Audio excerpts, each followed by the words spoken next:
नमस्कार, आप देख रहे हैं दो टूक। मैं हूं आपके साथ अमित गर्ग शुक्ला। लोकतंत्र के सबसे बड़े मंदिर यानी संसद से लेकर यूपी के गोरखपुर तक सियासी पारा 7वें आसमान पर दिखा। कल तक जो विपक्ष यूपी के दो लड़कों की जोड़ी का दम भर रहा था, अब उसी कुनबे के भीतर अविश्वास की दरार देखने को मिल रही है। लोकसभा में समाजवादी पार्टी के प्रमुख अखिलेश यादव ने एक ऐसा बम फोड़ा जिसने पूरे इंडिया ब्लॉक की एकजुटता पर बड़ा सवाल खड़ा कर दिया। अखिलेश यादव ने सीधे सीधे सरकार पर आरोप लगाया कि बीजेपी और कांग्रेस के बीच अंदरूनी साठगांठ है। वहीं दूसरी तरफ गोरखपुर में मुख्यमंत्री योगी आदित्यनाथ ने विपक्ष पर अब तक का सबसे तीखा प्रहार किया। सीएम योगी ने दो टूक कहा कि विपक्ष देश को जातियों में बांटना चाहता है। किसानों और युवाओं के बाद अब दिल्ली में छात्रों को भड़काने की साजिश रची जा रही है और इसके पीछे समाजवादी पार्टी का हाथ है, जो कि देश में सिर्फ नेगेटिव नैरेटिव सेट करने में लगी हुई है। इधर राहुल गांधी ने भी सरकार को घेरते हुए कहा कि शिक्षा सिस्टम में सुधार की मांग छात्र कर रहे हैं और उन पर अत्याचार हो रहा है। कांग्रेस ने सीधे केंद्रीय शिक्षा मंत्री धर्मेंद्र प्रधान के इस्तीफे और लाठीचार्ज करने वालों पर सख्त एक्शन की मांग कर दी है। ऐसे में सवाल है कि छात्रों की पिच पर सियासी बैटिंग करने की कोशिश की जा रही है क्या? दो टूक में आज इसी पर करेंगे चर्चा, लेकिन सबसे पहले सुनते हैं बयान। कभी वह जाति जाति को भड़काने का काम करते हैं, कभी किसानों को भड़काने का काम करते हैं, कभी युवाओं को भड़काने का काम करते हैं और कभी छात्रों को भड़काने का काम करते हैं। आपने देखा होगा कैसे समाजवादी पार्टी और कांग्रेस के गुंडे दिल्ली में संसद सत्र का घेराव करने का काम किए, कैसे घेराव किए, कैसे तोड़फोड़ कराए छात्रों को बदनाम करने के लिए। स्टूडेंट्स की पहली मांग ये है, इनको हटाइए। दूसरी मांग, जिन्होंने स्टूडेंट्स पर आक्रमण किया है तो इन लोगों पर जिन्होंने वायलेंस किया है, हिंसा की है, इन पर एक्शन होना चाहिए। और तीसरी मांग, जो इस पूरे सिस्टम को चलाते हैं उनको स्टूडेंट्स से अपोलोजाइज करना चाहिए रिस्पेक्टफुली। अध्यक्ष महोदय, आपको नहीं बोलने दे रहे। अध्यक्ष महोदय, ये मुद्दा कांग्रेस समाजवादी पार्टी बीजेपी का नहीं है, ये मुद्दा युवाओं और छात्र नौजवानों का है। आपने इनको बुलवा दिया क्या? समझौता कर लिया आपने क्या? आपने क्यों नहीं बोलने दिया हमें? अध्यक्ष आपको मैंने बोलने के लिए कहा, एक मिनट प्लीज। नहीं, आपने समझौता क्यों कर लिया फिर? हम लोग का बात अखिलेश जी, नहीं, छात्र नौजवान क्या केवल? अखिलेश जी एक मिनट। नहीं अध्यक्ष महोदय, ये पक्ष ठीक नहीं है अध्यक्ष महोदय। तो इस पूरे मसले पर जो सियासी बयान आए हैं वो हमने आपके सामने रख दिए। फटाफट आपको दो टूक के सवाल बता देते हैं। आज का हमारा पहला सवाल है, बीजेपी कांग्रेस में अंदरूनी साठगांठ अखिलेश क्यों लगा रहे हैं ये आरोप? इस सवाल का जवाब हम तलाशेंगे। आज का हमारा दूसरा सवाल, क्या एसपी कांग्रेस में यूपी में नंबर 1 बनने की हो रही है जुबानी जंग? जिस प्रकार के बयान सामने आ रहे हैं, क्या उसके यही मायने हैं क्या? आज का हमारा तीसरा सवाल, क्या छात्रों की पिच पर सियासी बैटिंग करने की कोशिश की जा रही है? जो आरोप बीजेपी की तरफ से लगाया जा रहा है, ऐसा है क्या? और सवाल यह भी कि शिक्षा मंत्री के इस्तीफे समेत राहुल की 3 मांगों से क्या सरकार घिर गई है? इसका जवाब भी हम तलाशेंगे। आज का हमारा पांचवा सवाल, सीएम योगी का आरोप, किसानों युवाओं के बाद छात्रों को भड़का रहा है विपक्ष। क्या इसमें सच्चाई है? ऐसा है, विपक्ष की यही कोशिश है? ये 5 सवाल हैं। इन्हीं 5 सवालों के इर्द गिर्द हम चर्चा को आगे बढ़ाएंगे। मेहमानों से आपका परिचय फटाफट करवा देते हैं। हमारे साथ ऋचा सिंह जी जुड़ चुकी हैं, आप प्रवक्ता हैं भारतीय जनता पार्टी की। कीर्ति निधि पांडे साहब हमारे साथ जुड़ चुके हैं, आप प्रवक्ता हैं समाजवादी पार्टी के। प्रदीप सिंह साहब जुड़ चुके हैं, आप प्रवक्ता हैं कांग्रेस पार्टी के। विजय उपाध्याय जी हमारे साथ जुड़ चुके हैं, आप वरिष्ठ पत्रकार हैं। आप सभी का बहुत स्वागत है इस चर्चा का हिस्सा बनने के लिए। शुरुआत में कीर्ति निधि पांडे जी आपसे ही कर रहा हूँ। बीजेपी और कांग्रेस में अंदरूनी साठगांठ हो गई है, अखिलेश जी आरोप लगा रहे हैं, ऐसा क्यों? देखिए, आज जो सदन की कार्रवाई चल रही थी उस दौरान समाजवादी पार्टी के नेता आदरणीय अखिलेश यादव जी अपना पक्ष रखना चाहते और जो सवाल जवाब था उनका लोकसभा के अध्यक्ष से सवाल जवाब, न कांग्रेस से कोई सवाल था न बीजेपी से कोई सवाल। उनका सवाल सीधे लोकसभा के अध्यक्ष और उनका राइट है, लोकसभा के अंदर का अधिकार है, ये पूछने का भी उनका अधिकार है। नहीं कीर्ति और जी, अपने अधिकार के लिए क्या बोलने ऐसा का। लग रहा है क्या आप लोगों को, क्या समाजवादी पार्टी को, अखिलेश जी को ऐसा लग रहा है नहीं, क्या? नहीं, क्योंकि देखिए, कल आज- नहीं आज- ये सवाल इसलिए मैं पूछ रहा हूँ, 1 सेकंड में क्लियर कर देता हूँ। कल आपको मालूम है कि संजय सिंह की तरफ से कहा गया कि बीजेपी ने राहुल गांधी को वहां पीएम आवास के बाहर बिठवा दिया, इसलिए बिठवा दिया ताकि छात्रों का आंदोलन कमजोर हो जाए। आज अखिलेश जी कह रहे हैं कि क्या समझौता कर लिया, क्या आपने उनको बुलवा दिया, इनको बुलवा दिया, हमको मौका नहीं दे रहे। मतलब कांग्रेस पार्टी को अगर गठबंधन पार्टियों के नेता इस तरीके से निशाने पर लेंगे ना, तो सवाल खड़ा होगा कि कांग्रेस का गठबंधन है किसके साथ, आपके साथ या बीजेपी के साथ? देखिए अमित जी, आपको ये बात जानना चाहिए, कल कांग्रेस पार्टी, समाजवादी पार्टी एक साथ धरने पे बैठी। हाँ, और सवाल बहुत गंभीर है, सवाल है नौजवानों का, सवाल है छात्रों का। और पुलिस के दम पर जो भारत की सरकार उस आंदोलन को दबाना चाहती है, वो लगातार पूरे देश में फैल रहा है, चाहे उत्तराखंड हो, चाहे पटना हो, चाहे इंदौर हो मध्य प्रदेश के अंदर, और चाहे देश के तमाम राज्य, लगातार ये आंदोलन। सरकार को लगा मानसून साहब को अरेस्ट कर लेंगे आंदोलन खत्म हो जाएगा, छात्रों को पीट देंगे तो आंदोलन खत्म हो जाएगा, लेकिन प्रोटेस्ट और बढ़ता जा रहा है। और लोकतंत्र में तो संवाद होना चाहिए, सरकार संवाद करने से पीछे क्यों हट रही है विद्यार्थियों से? सरकार को विद्यार्थियों के साथ संवाद करना चाहिए। 18 दिन तक वांगचुक साहब धरने पर रहे, उसके बाद भी प्रोटेस्ट चल रहा है, सरकार पहल नहीं कर रही। सरकार को वार्ता करनी चाहिए विद्यार्थियों से। और सरकार भी चाहती है अमित जी कि पेपर लीक रुक जाए, और जो नौजवान धरने पर बैठा है, विद्यार्थी धरने पर बैठा, वो भी चाहता पेपर लीक ना हो। तो जब दोनों चाहते हैं पेपर लीक ना हो, तो फिर वार्ता क्यों नहीं हो पा रही एक टेबल? ठीक है, मैं ये वाला सवाल उनसे पूछ लूंगा, लेकिन मेरे सवाल का जवाब अभी भी आपने नहीं दिया। इसका समाधान होता, मैं पूछ और लूंगा निश्चित रूप से पांडे जी, मैं इसका जवाब उनसे पूछ लूंगा, लेकिन अभी भी मेरे सवाल का आपने जवाब नहीं दिया। क्या समाजवादी पार्टी को ऐसा प्रतीत होने लगा है क्या कि कांग्रेस पार्टी पॉलिटिकल माइलेज ले सकती है? उत्तर प्रदेश में कल को सीट शेयरिंग को लेकर भी हमारे ऊपर दबाव बना सकती है। जिस तरीके से कल पहले राहुल गांधी जी धरना देने के लिए पहुंच गए और बाद में अखिलेश जी को भी जाना पड़ा। आज आपकी तरफ से कहा जा रहा है कि सदन में उनको ज्यादा बोलने का मौका दिया जा रहा है, या उनको बोलने का मौका दिया जा रहा है, आपको नहीं दिया जा रहा है। क्या आपको यह प्रतीत होने लगा है क्या कि उत्तर प्रदेश में नंबर 1 पार्टी बनने की दिशा में कांग्रेस पार्टी आपसे आगे निकल रही है? देखिए अमित जी, हमारे नेता आदरणीय अखिलेश यादव जी ने, ये सवाल न कांग्रेस पार्टी का है, न बीजेपी का है, न समाजवादी पार्टी का। सवाल नौजवानों का, विद्यार्थियों का, छात्रों का। अरे पांडे जी, हम समझ गए, कीर्तिन जी वो बात तो हम समझ गए, उस पर तो मैं जवाब लूंगा रिचार्ज जी से, लेकिन उससे पहले मैं क्लियर करना चाहता, असल में पिछले कुछ दिनों से जैसी बयानबाजी देखने को मिली है कीर्तिन जी, ऐसा नहीं, एक प्रवक्ता के नाते आप भी उसको देख रहे होंगे, सुन रहे होंगे, चाहे हम इमरान मसूद की बात कर लें, या फिर कांग्रेस पार्टी के प्रदेश अध्यक्ष अजय राय की बात कर लें, कांग्रेस की यूपी प्रभारी की बात कर लें, या फिर अभी अखिलेश जी का जैसा बयान आया, इसका मतलब है ना कि सब कुछ तो ठीक नहीं चल रहा है। देखिए अमित जी, सब ठीक है, इंडिया गठबंधन मजबूती के साथ रहेगा, और नेतृत्व तो फैसला करता है गठबंधन किसके साथ रहना, किसके साथ नहीं रहना। मैं प्रदीप जी का भी सवाल ले लूं, उसके बाद मैं आप दोनों के सवाल का जवाब रिचा जी से लूंगा। प्रदीप जी, उत्तर प्रदेश में या फिर देश में आपका गठबंधन किन पार्टियों के साथ है? मतलब उत्तर प्रदेश की अगर हम बात करें तो अखिलेश यादव जी के साथ आप हैं, या अगर देश के स्तर पर बात करें तो जितनी विपक्षी पार्टियां उनके साथ आपका गठबंधन है, या फिर आपका गठबंधन बीजेपी के साथ है? मतलब ये आरोप आपके ऊपर क्यों लगाया जा रहा है कि बीजेपी के साथ आपकी अंदरूनी साठगांठ है, चाहे वो संजय सिंह कह रहे हो या फिर अखिलेश जी कह रहे हो?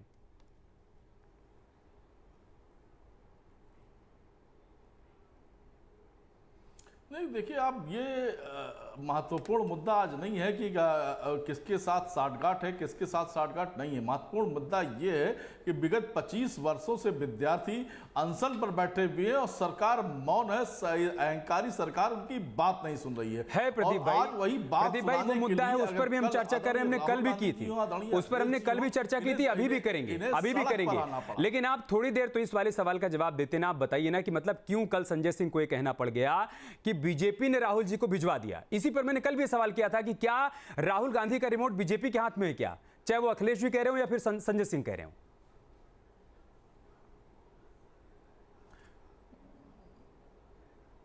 बात राहुल जी की नहीं है, बात संजय सिंह जी की नहीं है, बात अखिलेश जी की नहीं है, बात है इस देश के लोकतंत्र की, इस देश के भविष्य की। और जिस तरीके से विद्यार्थियों के साथ अनाचार हो रहा है, जिस तरीके से कुछ गुंडे जो लाठियां लेकर विद्यार्थियों के साथ अभद्रता कर रहे थे, बच्चियों के कपड़े फाड़े जा रहे थे, कील लगी हुई लाठियों से उन्हें पीटा जा रहा था, इन सवालों का जवाब अगर सरकार से विपक्ष मांग रहा है, आदरणीय राहुल गांधी जी मांग रहे हैं, तो विपक्ष को लग रहा है कि राहुल गांधी जी देशद्रोहियों के साथ खड़े हैं।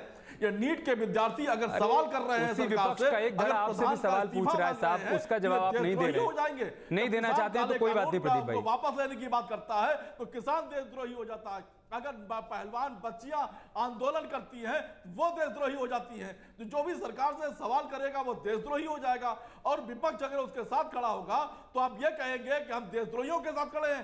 शर्म आनी चाहिए मोदी जी को, इस सरकार को शर्म आनी चाहिए। हम पूछना चाहते हैं प्रधान का इस्तीफा मोदी जी, और ये सरकार कब लेने जा रही है? और हम पूछना चाहते हैं वो लाठी में लिए वो गुंडे कौन थे, किस संगठन से आते हैं, या क्या ये वही संगठन तो नहीं जब देश आजादी की लड़ाई लड़ रहा था तो वो संगठन ब्रितानी हुकूमत के साथ मिलकर प्रदीप भाई कंप्लीट हो गया युद्ध कर रहा था, या इसी संगठन के लोग तो नहीं है? सवाल इस बात का है, भारतीय जनता पार्टी के प्रवक्ता से इन सवालों का जवाब जरूर ले लूंगा प्रदीप सिंह जी। कंप्लीट हो गया। अब मैं फिर सवाल रख देता हूं क्योंकि अभी तक आपने उसका उत्तर नहीं दिया।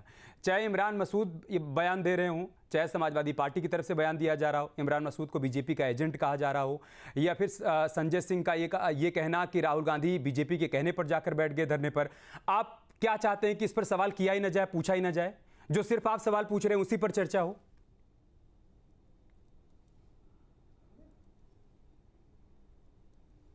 ये सवाल आज आप ये बताइए कि आज जिस तरीके से विद्यार्थियों की आवाज दबाने की कोशिश हो रही है, इन पर सवाल नहीं ठीक है प्रदीप भाई, हम समझ गए। आप अपना तय करके आए हैं, आप अपना लिख कर लाए, आप वही बोलेंगे। सवाल चाहे मैं ऊधपुर पर पूछूं या महमूदपुर पर, लेकिन आपने तय किया है कि आपको बोलना क्या है। ठीक है, उस पर भी योगी जी ने सीधा आरोप ये लगाया, ये कहा कि समाजवादी पार्टी और कांग्रेस के गुंडों ने वहां पर तोड़फोड़ की है। वो करे छात्रों की आड़ में आप सियासी पिच तैयार कर रहे हैं। पहले आपने किसानों को भड़काया, फिर आपने युवाओं को भड़काया, अब आप छात्रों को भड़का रहे हैं। प्रदीप भाई आवाज आ रही क्या आपको? उस पर भी योगी जी कह रहे हैं कि समाजवादी पार्टी और कांग्रेस के गुंडों ने वहां पर तोड़फोड़ की है। वो ये भी कह रहे हैं कि पहले आपने किसानों को भड़काया, युवाओं को भड़काया, अब आप छात्रों को भड़का रहे हैं। ये उनका आरोप है।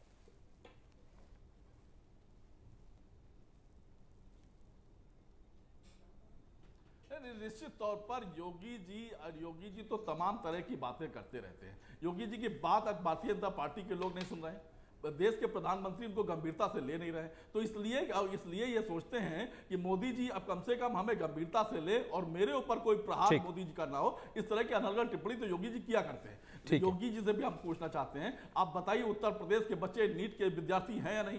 वो अगर उनके साथ अत्याचार हो रहा तो उन सवालों का जवाब कौन देगा?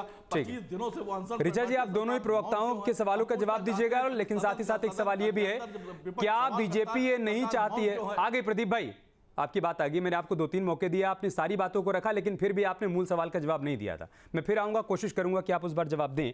ऋचा जी, आप दोनों ही प्रवक्ताओं की बातों का जवाब दीजिएगा, लेकिन मेरा सवाल ये है, क्या बीजेपी नहीं चाहती है क्या कि क्षेत्रीय दलों का उदय हो, या फिर से वो उनके भीतर संजीवनी उनको मिल पाए और वो आपके सामने लड़ाई में खड़े हो पाए, जैसा आरोप संजय सिंह की तरफ से लगाया जा रहा है, फिर अखिलेश जी की तरफ से लगाया जा रहा है? क्या आप चाहती हैं, बीजेपी ये चाहती है कि मुख्य लड़ाई जो रहे वो बीजेपी वर्सेस कांग्रेस रहे? अमित जी, देखिए, पहला मुद्दा और महत्वपूर्ण मुद्दा है युवाओं का भविष्य, और भारतीय जनता पार्टी और आदरणीय प्रधानमंत्री मोदी जी की सर्वोच्च प्राथमिकता है युवाओं का भविष्य किस तरीके से सुरक्षित हो। पेपर लीक सबसे दुर्भाग्यपूर्ण घटना होती है किसी भी छात्र के लिए, और ये पेपर लीक हुआ, सरकार ने उसका संज्ञान भी लिया, सरकार ने उसके ऊपर कार्रवाई की, 34 दिनों की समय सीमा के भीतर री एग्जाम करा लिया गया और दोषियों को जेल में डाला गया। लेकिन महत्वपूर्ण बात यह है कि जब छात्र आंदोलन, विशुद्ध रूप से छात्र आंदोलन होते हैं तब तक तो ठीक है, लेकिन जब उसमें राजनीतिक दल घुसपैठ करके राजनीतिक रोटियां सेकने लगते हैं तो छात्र आंदोलन प्रदूषित हो जाते हैं। और यही काम करने का कार्य कर रही है समाजवादी पार्टी, कांग्रेस पार्टी, आम आदमी पार्टी एवं अन्य राजनीतिक दल। छात्र आंदोलन में आज किस तरीके से किसको नेतृत्व मिल जाए, कौन किसका चेहरा चमक जाए, इसकी होड़ लगी हुई है समाजवादी पार्टी और कांग्रेस पार्टी ने। आप बार बार सवाल पूछ रहे थे लेकिन ये लोग जवाब नहीं दे पाए। ये वही राहुल गांधी है जो 19 दिन तक जब सोनम वांगचुक अनशन पर बैठे हुए थे, नहीं बिल्कुल टोका टाकी नहीं पांडे जी, मैं आऊंगा, मैं आपको पूरा मौका दूंगा काउंटर करने का। नहीं प्लीज प्लीज, आप सुन नहीं पा रहे हैं सच को पांडे जी मुझे ये वाली डिबेट नहीं करें। नहीं प्लीज ऑडियो डाउन करिए, बेटियों के साथ एक बार उनकी बात कंप्लीट हो जाए उसके बाद आप ऋचा जी कंप्लीट करिए। अमित जी, 21 दिन तक सोनम वांगचुक अनशन पर बैठे रहे, राहुल गांधी देश की धरती पर भी नहीं दिखाई पड़े, और किस तरीके से अचानक से जब संसद का सत्र शुरू होता है तो उन 21 दिनों में आपने भी तो उनकी सुध नहीं ली ना, आप भी तो संवाद कर सकते थे ना उनसे। और बन जाती है कि किस तरीके से नेतृत्व लिया जाए। हम छात्रों की मांगों के साथ हैं, छात्रों के आंदोलन में किसी तरीके की हिंसा ना हो, छात्रों को भी सुनिश्चित करना ऋचा जी आवाज आ रही है आपको? और इस तरीके ऋचा जी की आपको आवाज आ रही है? घटना ना हो, इसके लिए सरकार ने सख्त कदम उठाए हैं, और हम आगे भी उठाएंगे, लेकिन ये लोग कम से ऋचा जी कम आपको आवाज आ रही है क्या? प्रदूषित करने का कार्य बंद करें। आपको आवाज आ रही है? आपने एक सवाल पूछा कि 21 दिनों से सोनम जी वहां धरने पर बैठे हुए थे, राहुल गांधी कहां थे, अखिलेश यादव कहां थे, ये लोग उस मंच पर क्यों नहीं थे? ये आपका सवाल है। अब मेरा सवाल ये है कि इन 21 दिनों में आप लोगों ने क्या उनसे संपर्क किया? आपने उनसे संवाद किया? आपने समाधान का कोई प्रयास किया? अगर आपने किया होता तो फिर ये स्थिति क्यों बनती? अमित जी, हम लोग बिल्कुल सरकार की तरफ से लगातार छात्र आंदोलन में जो धरने पर बैठे हुए थे उन छात्रों से बात की जा रही थी। सीजेपी के जो है प्रतिनिधि स्वयं नड्डा जी से मिलने गए थे, बातचीत ये 2 दिन पहले की थी। सोनम वांगचुक की ऋचा जी आप भी जानती होंगी महीने भर से उनका प्रदर्शन चल रहा था। ये 2 दिन पहले की तस्वीर थी जब जेपी नड्डा जी से मुलाकात करने के लिए उन पार्टी के 2 लोग गए थे। उससे पहले तक कोई प्रयास नहीं किया गया। ये तो मॉनसून सत्र शुरू हुआ, इधर गहमागहमी बढ़ी, उन्होंने पैदल मार्च का जिक्र किया, उसके बाद ये मुलाकात हुई है। इसलिए मैं सवाल पूछ रहा था कि अगर आप उनसे सवाल पूछ रहे हैं कि वो कहां थे, तो फिर सरकार का भी कोई प्रतिनिधि क्यों नहीं गया?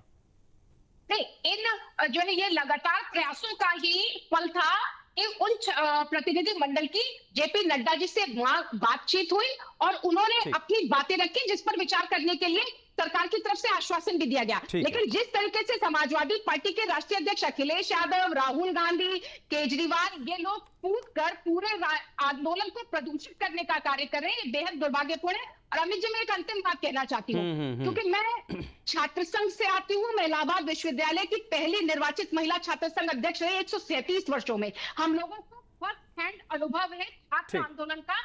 जिस दिन भी छात्र आंदोलन के भीतर राजनीतिक दल प्रवेश करते हैं वो प्रदूषित हो जाता है। और हमें याद है जब आप छात्र आंदोलन किया करती थी और आपसे संवाद नहीं होता था तो आप लोग भी सड़कों पर उतरकर प्रदर्शन करते थे इसी तरीके से। ठीक है, मैं विजय जी को चर्चा में ले आ रहा हूँ, कीर्ति निधि जी उसके बाद मैं आऊंगा आपके पास। विजय जी, क्या आप छात्रों को आगे करके या छात्रों के नाम पर 2027 के और 2029 की पिच तैयार हो रही है क्या? फिलहाल तो बहुत जल्दबाजी में अभी 2027 का चुनाव है उत्तर प्रदेश में, तो अगर हम उसी की बात करें तो क्या उसी को ध्यान में रखते हुए छात्रों के नाम पर सियासी पिच तैयार की जा रही है सभी दलों की तरफ से? देखिए अमित जी, इस पैनल में जो पॉलिटिकल पार्टी से तीनों प्रवक्ता हैं, तीनों का बैकग्राउंड छात्र संघ ही रहा है। ये बात सही है कि नीट का पेपर लीक हुआ, ये बात सही है कि नीट के पेपर में कई लोग अरेस्ट हुए, ये भी सही है कि कुछ बच्चे सुसाइड भी किए, करीब उनकी संख्या 20 है, और ये बहुत दुखद है। हाँ। पेपर नहीं लीक होना चाहिए, और नीट का पेपर बहुत संवेदनशील होता है, उसमें बायो ग्रुप के जो बच्चे पार्टिसिपेट करते हैं, बहुत मेहनत करते हैं। हमारे परिवार में भी बच्चे एग्जाम देते हैं, तो हम लोग इसको अच्छे से जानते हैं। लेकिन सवाल ये है कि ये जो सोशल मीडिया पे बनी हुई काकरोच जनता पार्टी है, क्या ये छात्रों को रिप्रेजेंट करती है? मेरा मूल सवाल ये है।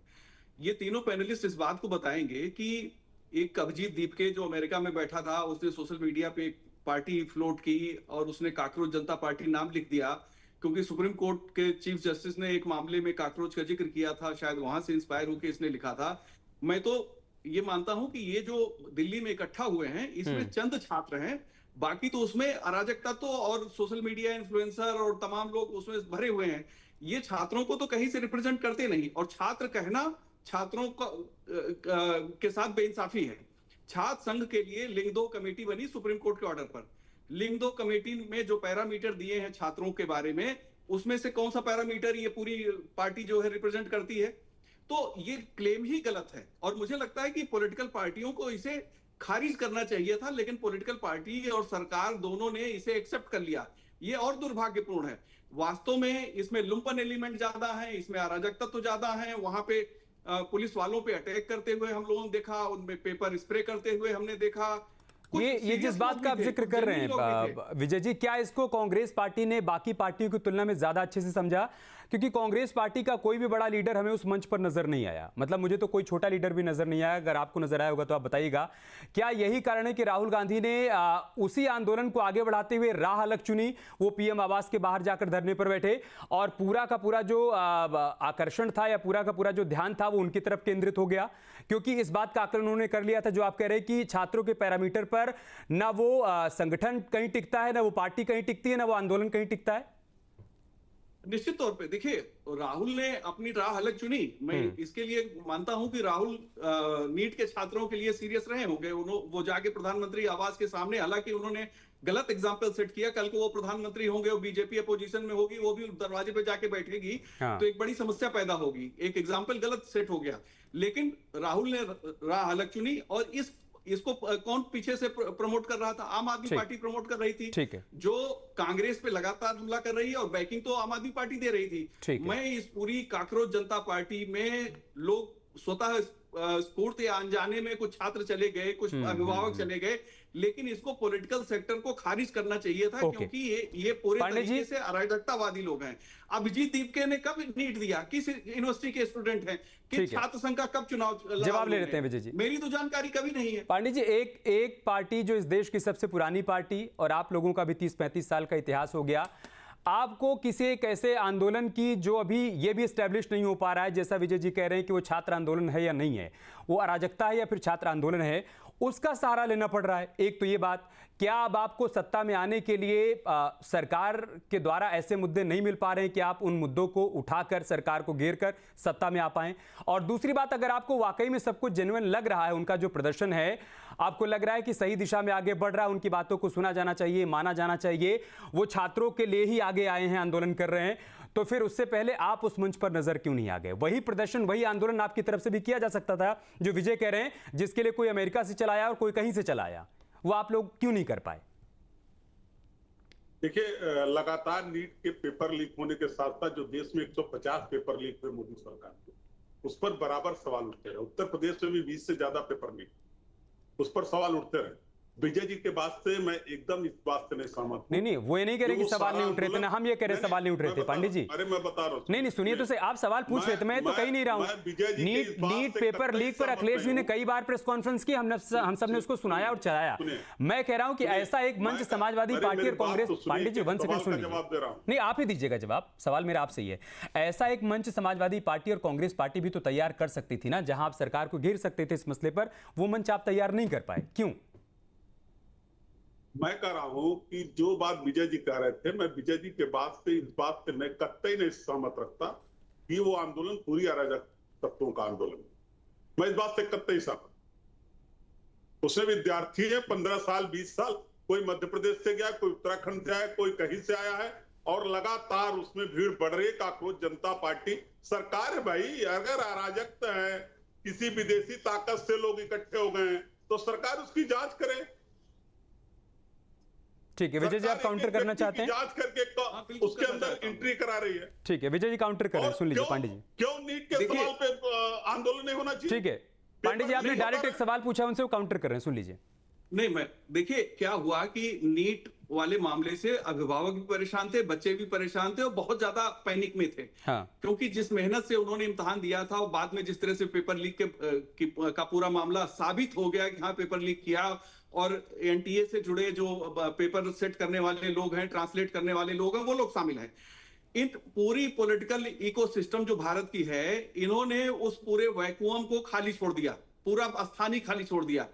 एक आदमी जिसका राजनीति से कोई लेना देना नहीं, उसने सोशल मीडिया पे एक सटायर डाला और सटायर हिट हो गया। विजय जी, और कल को वो पार्टी रजिस्टर होगी तो समाजवादी पार्टी खिलाफ लड़ेगी। आज भी और समाजवादी सीट लेकर के घूम पांडे रही जी है। 1 मिनट रुक जाइए, जिसका 609 नंबर था 167 नंबर अरे हो वो गया। आप गलत सोशल मीडिया के बारे में मत जाइए, वो गलत जानकारी आपकी, OMR सीट को छेड़छाड़ करके बनाया गया था। मेरी बात सुन लीजिए, मैं आपको गंभीरता से बता रहा हूं। वो जो अब क्या हुआ, इतने पॉलिटिकल इकोसिस्टम ने जब उसे सपोर्ट किया, सरकार ने उसे एक तरीके से रिकॉग्नाइज कर लिया उसे बात करने के बाद, तो कल को वो रजिस्टर्ड पार्टी बनेगी और रजिस्टर्ड पार्टी बन के उत्तर प्रदेश में चुनाव लड़ेगी, समाजवादी पार्टी और कांग्रेस खिलाफ भी लड़ेगी। वो तो कहेगी कि हम भी व्यवस्था परिवर्तन करने आए हैं, जैसे 2013 में एक व्यवस्था परिवर्तन करने के लिए लोग आए थे, व्यवस्था परिवर्तित नहीं हुआ, व्यवस्था में ही शामिल हो गए। तो दरअसल ये वैक्यूम क्रिएट किया पॉलिटिकल पार्टियों ने, विपक्ष की पार्टियों ने एक वैक्यूम क्रिएट किया खाली स्थान भरने के लिए सोशल मीडिया पे। एक रिक्त स्थान आप लोगों ने छोड़ दिया था। प्रदीप भाई आगे, कीर्ति जी प्लीज 1 to 1 मत करिए सर, आगे आपकी बात आगे। प्रदीप जी क्या एक वैक्यूम क्रिएट कर दिया था आप लोगों ने, इस वजह से सीजेपी जैसे किसी पार्टी को या किसी को यहाँ वहां जहां तहां से आना पड़ा, जंतर मंतर पर इकट्ठा होना पड़ा। मतलब राहुल जी जिस तरीके से कल पीएम आवास के सामने बैठे धरना देने के लिए, ये प्रदर्शन वो भी तो जंतर मंतर पर कर सकते थे, महीने भर पहले वो जाकर बैठ जाते, जब नीट का पेपर लीक हुआ था तब जाकर बैठ जाते। क्या आप लोगों ने वो नहीं किया, इस वजह से एक वैक्यूम क्रिएट हुआ और कोई और आया और इस तरीके के राजक स्थिति उत्पन्न हुई? प्रदीप जी आगे, पांडे जी आपकी बात आगे। प्रदीप जी लड़ना चाहता हूं सरकार के खिलाफ, कोई बुराई है लड़ने में? देखिए सरकार नहीं पहल करेगी। विद्यार्थी अगर दुखी थे, अगर पेपर लीक से दुखी थे और अगर वो आंदोलनरत थे, तो सरकार अगर उनकी बात पहले ही सुन लेती और उनकी मांगे मान लेती तो आंदोलन यहां तक नहीं आता और विपक्ष के नेता को और तमाम नेताओं को सड़क पर ना आना पड़ता। ये चुनाव राजनीति, ये आंदोलन किसी भी तरीके वो सब ठीक है प्रदीप भाई, मैं कह रहा हूं आप खिचड़ी पकने का इंतजार कर रहे थे क्या, कि बन जाए तो हम चम्मच उम्मच लेकर आ जाएं खाने के लिए। जो बात विजय जी कह रहे हैं कि ये खिचड़ी आप भी तो पका सकते थे ना, जंतर मंतर पर राहुल जी दिख सकते थे, अखिलेश जी दिख सकते थे, तब ये लगता कि ये छात्रों का आंदोलन है और आप मुख्य विपक्षी दल के तौर पर आप अगुवाई कर रहे हैं। पूरी बात सुन लीजिए, हम पूछना चाहते हैं, नीट के पेपर लीक के बाद एनटीए के डीजी सुबोध कुमार सिंह को आपने हटा दिया और ये आपने देश वो तो कह रहे हैं जहां जहां गड़बड़ी हुई उसको हम ठीक करेंगे, लेकिन आप इस बात का जवाब नहीं दे पा रहे हैं कि आप खिचड़ी पकाने क्यों नहीं आए। ठीक है ऋचा जी, आखिरी के 1 मिनट हमारे पास देश को नहीं बताया तो आप देश के। ठीक है ऋचा जी, क्या सरकार बैकफुट पे आ गई है, घिर गई है? जिस तरीके से आज राहुल गांधी ने प्रेस कॉन्फ्रेंस की और 3 बड़ी मांगे उन्होंने रख दी, उन मांगों में एक बड़ी मांग ये भी है कि हर हाल में शिक्षा मंत्री का इस्तीफा हो। अमित जी, हमारे लिए छात्रों और प्रदीप भाई युवाओं आपकी का बात आगे, प्लीज भविष्य ऑडियो डाउन महत्वपूर्ण करिए। है। अमित जी, हाँ। हमारे लिए छात्रों और युवाओं का भविष्य महत्वपूर्ण है। यही कारण है कि केंद्र सरकार पेपर लीक पर कड़े कानून लेकर आई और सख्त व्यवस्था लागू कर रही है। भविष्य में इस तरीके की घटना दोबारा ना हो, हम इसके लिए प्रतिबद्ध हैं। लेकिन जिस तरीके से समाजवादी पार्टी और कांग्रेस पार्टी राजनीतिक रोटियां सेक रही हैं और जंतर मंतर पर जिस तरीके की अराजकता हो रही है, वहां पे धारा 370 को वापस करने की बात की जा रही है, वहां पर प्रधानमंत्री को गोली मारने की बात की जा रही है। उनकी तीसरी मांग का क्या ऋचा जी? ब्राह्मणवाद के खिलाफ, उनकी तीसरी मांग का क्या? वो कह रहे हैं कि धर्मेंद्र प्रधान का इस्तीफा होना चाहिए, नहीं हुआ तो हमारा प्रदर्शन चलता रहेगा। अमित जी, मुझे आपकी आवाज नहीं आ रही है, मुझे लगातार आपकी आवाज कट रही है। उनकी तीसरी मांग का क्या करिएगा? वो कह रहे हैं कि जब तक धर्मेंद्र प्रधान का इस्तीफा नहीं होगा हमारा प्रदर्शन चलता रहेगा, हमारा विरोध चलता रहेगा, हम सवाल पूछते रहेंगे। कर रही है सरकार ने, विपक्ष को भी इस बात का न्योता दिया है और छात्रों को भी दिया है कि हम बातचीत के लिए तैयार हैं और विपक्ष को सदन में चर्चा करना चाहिए, लेकिन विपक्ष इसको अराजकता का प्रतीक इसी पॉइंट पर हम खत्म कर दे रोटी सेकने दो टूक बात यही है कि अराजकता नहीं होनी चाहिए, छात्रों के नाम पर अपनी अपनी सियासी रोटी नहीं सेकी जानी चाहिए, छात्रों के पिच पर अपनी अपनी सियासी बैटिंग नहीं करनी चाहिए। ये छात्र भी देख रहे हैं, यूपी के लोग भी देख रहे हैं, देश के लोग भी देख रहे हैं, इसको अच्छी तरीके से समझ रहे हैं। पेपर लीक ना हो, निष्पक्ष परीक्षा हो, जो लोग शामिल हुए हैं परिणाम आए, उनका सिलेक्शन हो, सब चाहते हैं, लेकिन अराजकता कोई नहीं चाहता, देश का कोई भी नागरिक नहीं चाहता। प्रदीप भाई बात समझनी होगी, पांडे जी आपको भी और सभी लोगों को बहुत बहुत शुक्रिया आप सबका हमारे साथ जुड़ने के लिए। 2 टूक का हिस्सा बने के खबरें जारी हैं, आप बने रहिए हमारे साथ। नमस्कार।